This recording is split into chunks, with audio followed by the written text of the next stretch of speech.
Larry, how do you see, Colonel, how do you see the role of Pakistan in what's going on right now? Pakistan is talking to Iranians, to Americans, going to China, coordinating with China. And we know they have a good relationship with Saudi Arabia in the region, with Turkey. That's a key country right now, in my opinion. Right.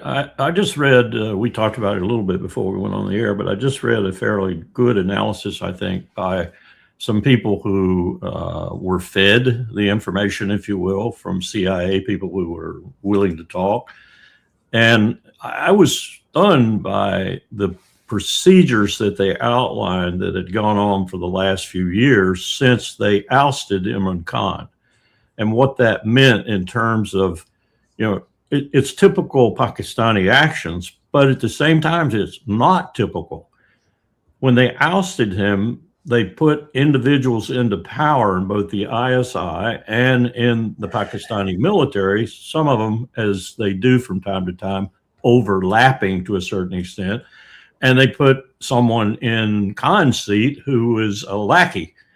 And what's happening right now is all of these forces, according to this analysis, all of these forces are sort of vacillating as to where they're going at any given time. For example, one of the things that came out of this was the Chinese were told no on continuing something they'd already spent a considerable amount of money on, the port that they were going to have, not carte blanche, but almost carte blanche in, and was a very, very important part of their movement to the West, if you will.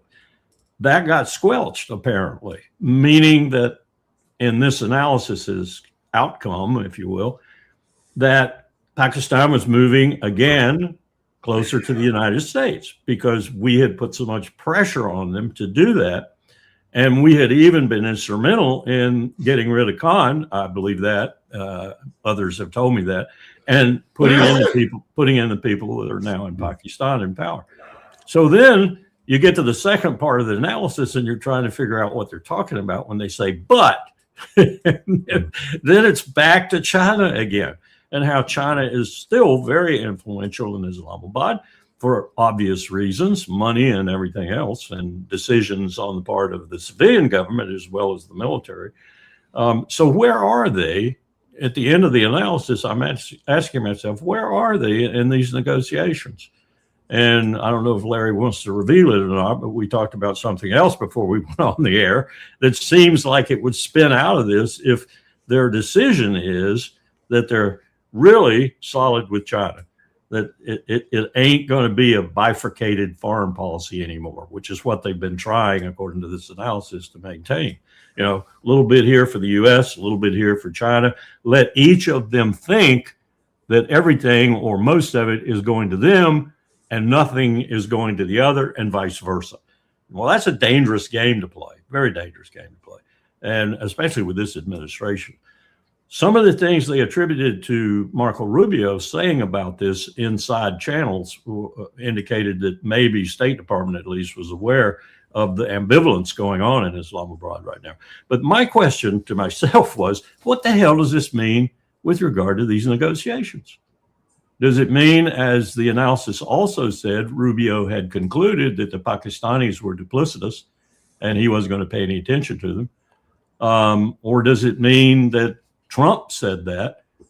Does it mean we don't trust them at all? And then the question is, why are we letting them be intermediaries and acting like we trust them? All coming back to the realization, I think, that this diplomacy is a farce. It's a farce, whether you're telling Oman off or you're using Pakistan, it's a farce. We're not doing any diplomacy. All we're doing is trying to look like we're winning a war that we're losing. And it's becoming increasingly difficult to do so. Yeah. Let me just point out that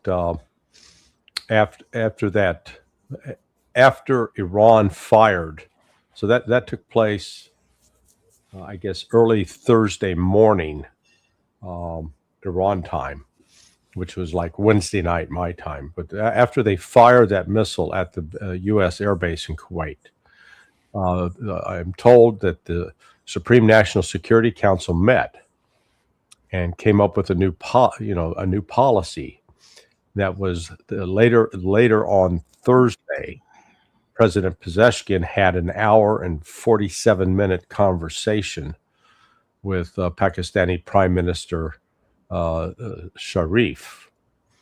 And in that conversation, I'm not at liberty really to divulge all of that, but it was it dealt with what Iran's policy vis-a-vis nuclear weapons and the nuclear world would be going forward. Later that day, so this was yesterday, the Pakistani Foreign Minister Ishaq Dar communicated all that to Marco Rubio. And again, without going into the details yet, because the source has asked to hold back on this, it's it's the kind of information that after getting it, Marco Rubio would have needed an underwear change. Okay, he might have defecated upon himself. But it would prove the one conclusion that this analysis offered, that Marco Rubio doesn't trust the Pakistanis any further than he can spit. Right.